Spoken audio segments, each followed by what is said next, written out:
Hello everyone, this is Sandeep Singh. Welcome back to our channel. आज हम लोग डिस्कस करने वाले हैं फंक्शनिंग्स ऑफ टेलीस्कोप। जी हाँ, टेलीस्कोप कैसे वर्क करता है, कितने टाइप के टेलीस्कोप होते हैं, इसके 3D एनिमेशन के जरिए हम इस टॉपिक को समझने वाले हैं, सीखने वाले हैं। हमने हमारे डेरिवेशंस एंड न्यूमेरिकल्स की बहुत सारी बातें कर रखी है, बट जब तक हमें 3D विजुअलाइजेशन देखने को नहीं मिलता तब तक हम उसको एनालाइज नहीं कर पाते। एंड अगर एक बार भी हमें अगर 3D एनिमेशंस देखने को मिल जाए या रियल में वो ऑब्जेक्ट्स देखने को मिल जाए तो फिर विजुअलाइजेशन बहुत आसान हो जाता है, जो कि हमें हमारे न्यूमेरिकल्स एज वेल एज हमारे डेरिवेशंस को सॉल्व करने में बहुत हेल्प करते हैं।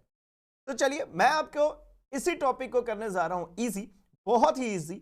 अल्टीमेटली आपके सामने दिख रहे हैं यहां पर 5 टाइप्स के अलग अलग टेलीस्कोप। जी हाँ, जिसमें टेरेस्ट्रियल टेलीस्कोप भी हैं एंड हमारे एस्ट्रोनॉमिकल टेलीस्कोप्स भी हैं। तो एक एक करके हम शुरू करते हैं। तो सबसे फर्स्ट मैं आपके साथ में डिस्कस करूं तो आपको पता है कि हमारे पास में जो टेलीस्कोप्स होते हैं वो दो तरीके के मेजरली टेलीस्कोप्स डिसाइड होते हैं। पहला रिफ्रैक्टिंग टाइप टेलीस्कोप एंड दूसरा रिफ्लेक्टिंग टाइप टेलीस्कोप। मतलब एक जगह पे हम यूज करने वाले हैं मिरर को, जो कि रिफ्लेक्शन क्रिएट करेगा टेलीस्कोप्स में, एंड दूसरी जगह पे हमारे पास रिफ्रैक्टिंग टेलीस्कोप। फाइन।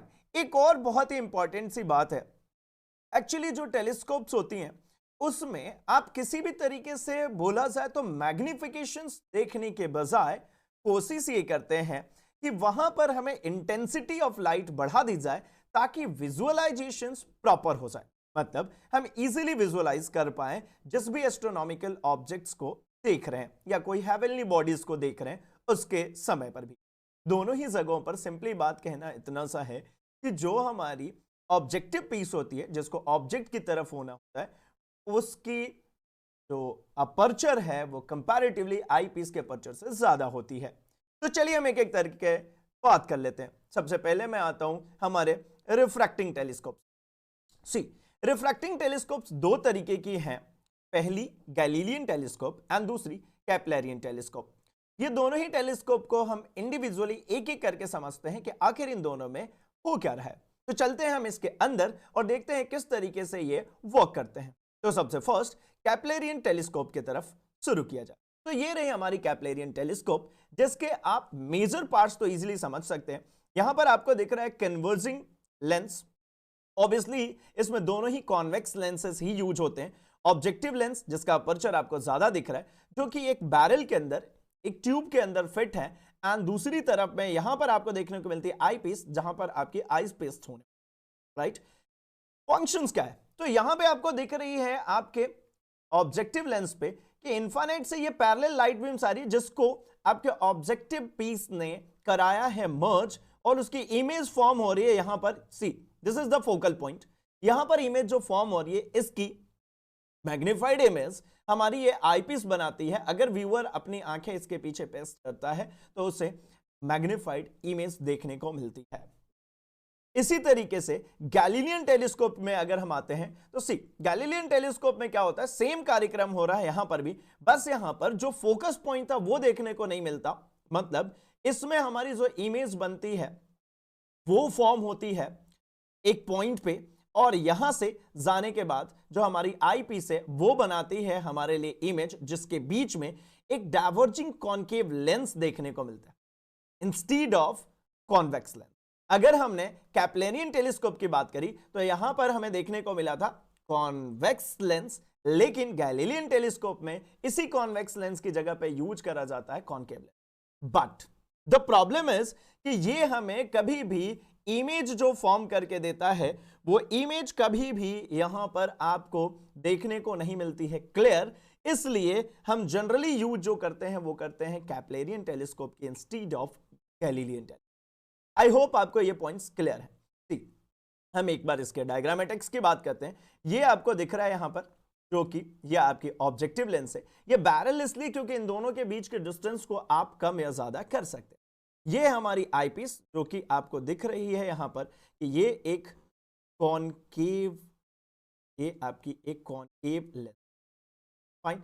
एंड इसके बाद में आपकी एट लास्ट यहां पर आईपीस होती है जो कि आपको फाइनल इमेज बना करके देती है। Now come to reflecting telescope. Reflecting telescopes हमारे पास तीन तरीके की हैं, एक न्यूटोनियन, एक कैसग्रेन एंड एक नेस्मैन। जिसमें से हमारा सिलेबस का जो पार्ट है वो बेसिकली कैसग्रेन ही है, बट स्टिल ये तीनों टेलीस्कोप के बारे में हम एक बार अंडरस्टैंड करते हैं।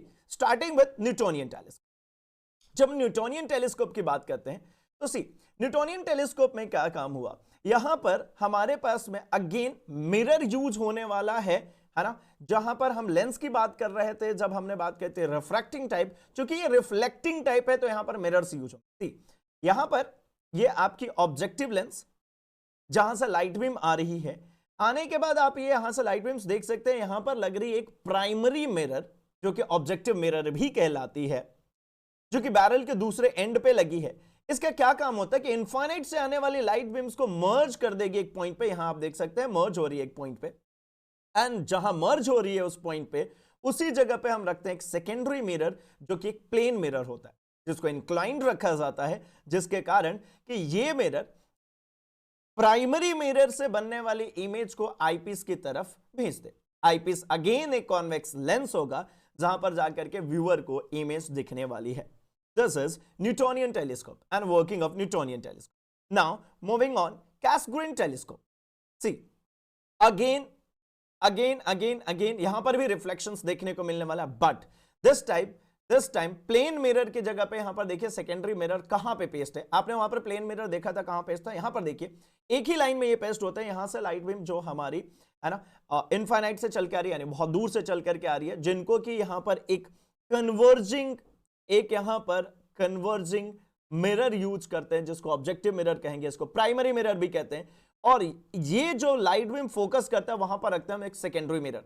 ये सेकेंडरी मिरर ने इन सभी लाइट बीम्स को एक बहुत ही छोटे से पॉइंट के अंदर से पास कर देता है, जो कि हमारी प्राइमरी मिरर के अंदर एक बीचों बीच देखिए सेंटर में एक होल है, यहां पर सेकेंडरी मिरर लाइट बीम्स को पास कर देता है। मतलब आपके प्राइमरी मिरर में बीच में एक स्पॉट छोड़ना पड़ता है जहां से लाइट बीम निकल के जाएगी। एंड हम इसके पिछले हिस्से पे आ जाते हैं, ये देखिए ये यहां पे ये लाइट बीम इस छोटे से होल से पास होकर के आ रही है, यहां पर आपके लिए मिरर है, ये लाइट बीम गई और इस होल से पास होकर के आ गई।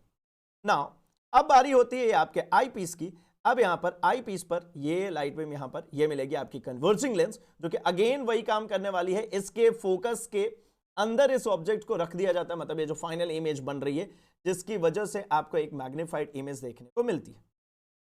आई होप इसमें भी आपको किसी भी तरीके की कोई दिक्कत नहीं। लेकिन यहां पर बीच में ये जो होल क्रिएट किया था, इससे भी बचने के लिए तो सी यहां पर आपको बहुत ही अच्छे से यहां पर दिख रहा होगा कि हमने यहां पर क्या क्रिएटेड है भाई, यहां पर एक होल क्रिएट। अब हम बात करते हैं नैस्मिथ। इसमें क्या काम हुआ भाई, तो इसमें अगेन उस होल को खत्म कर दिया हमने। होल को कैसे खत्म किया, तो सेम चीज चल रही है, यहां से लाइट बीम चल करके आई जो कि हमारे ऑब्जेक्टिव लेंस से एंड प्राइमरी मिरर से, जो कि ऑब्जेक्टिव मिरर भी कहलाता है, यहां से इसको फोकस किया हमने सेकेंडरी मिरर पे, और सेकेंडरी मिरर से जो आ रही है उसको एक टर्सरी मिरर पे डाला, जो कि न्यूटोनियन में हो रहा था।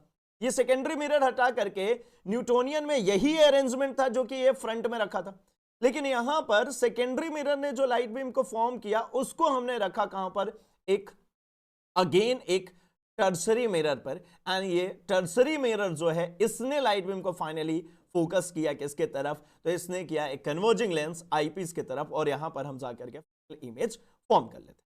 आई होप कि आपको यह समझने में कहीं पर भी किसी भी प्रकार की कोई प्रॉब्लम नहीं हुई। बहुत ही इजी था 3D एनिमेशन के जरिए समझना।